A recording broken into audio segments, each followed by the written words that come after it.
بسم اللہ الرحمن الرحیم۔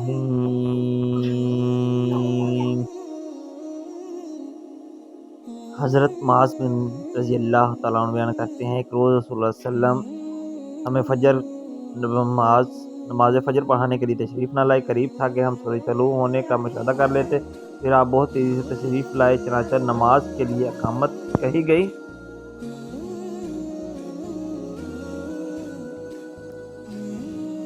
رسول اللہ صلی اللہ علیہ وسلم نے اختصار کے ساتھ نماز پڑھائی۔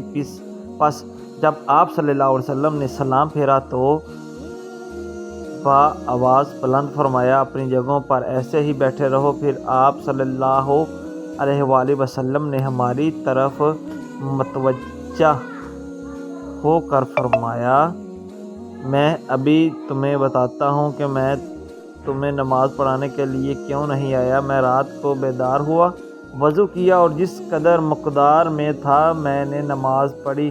مجھے نماز میں اونگ آنے لگی، حتیٰ کہ وہ مجھے پر غالب آ گئی۔ اس صورت میں دیکھا، چنانچہ اس نے فرمایا، محمد۔ میں نے عرض کیا، میرے رب حاضر ہو۔ فرمایا، فرشتے کس چیز کے بارے میں بحث مباحثہ کر رہے ہیں؟ میں نے عرض کیا، میں نے نہیں جانا۔ اللہ تعالیٰ نے 3 مرتبہ ایسا فرمایا۔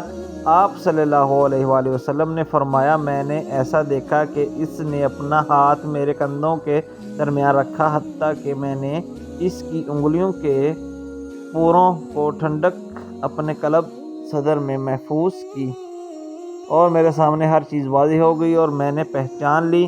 پھر رب تعالیٰ نے فرمایا، محمد۔ میں نے عرض کیا، میرے رب میں حاضر ہوں۔ فرمایا، مقرب فرشتے کس چیز کے بارے میں بحث مباحثہ کر رہے ہیں؟ میں نے عرض کیا، گناہ مٹا دینے والے اعمال کے بارے میں۔ فرمایا، وہ کیا ہے؟ میں نے عرض کیا، بعد جماعت نماز پڑھنے لیے چل کر جانا، نماز کے بعد مساجد میں بیٹھنے رہنا، ناگواری کے باوجود اچھی طرح وضو کرنا۔ فرمایا، پھر وہ کس چیز کے بارے میں بحث کر رہے ہیں؟ میں نے عرض کیا، درجات کے بارے میں۔ فرمایا، وہ کیا ہے؟ میں نے عرض کیا، کھانا کھلانا، نرمی سے بات کرنا، اور جب لوگ سو رہے ہوں نماز تہجد پڑھنا۔ فرمایا، کچھ مانگ لیں۔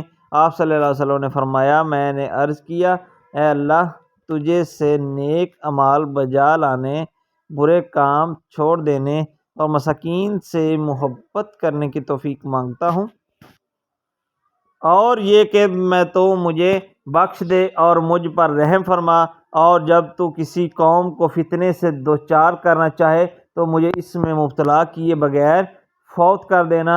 میں تجھ سے محبت کرنے والوں کی محبت اور ایسے عمل کی محبت کا سوال کرتا ہوں جو مجھے تیری محبت کے قریب کر دے۔ پھر رسول اللہ صلی اللہ علیہ وسلم نے فرمایا، یہ خواب حق ہے، بس اسے یاد کرو۔ پھر اسے پیارے دوستو، مزید اس ویڈیو کو دیکھنے کے لیے چینل کو سبسکرائب کریں۔ جزاک اللہ۔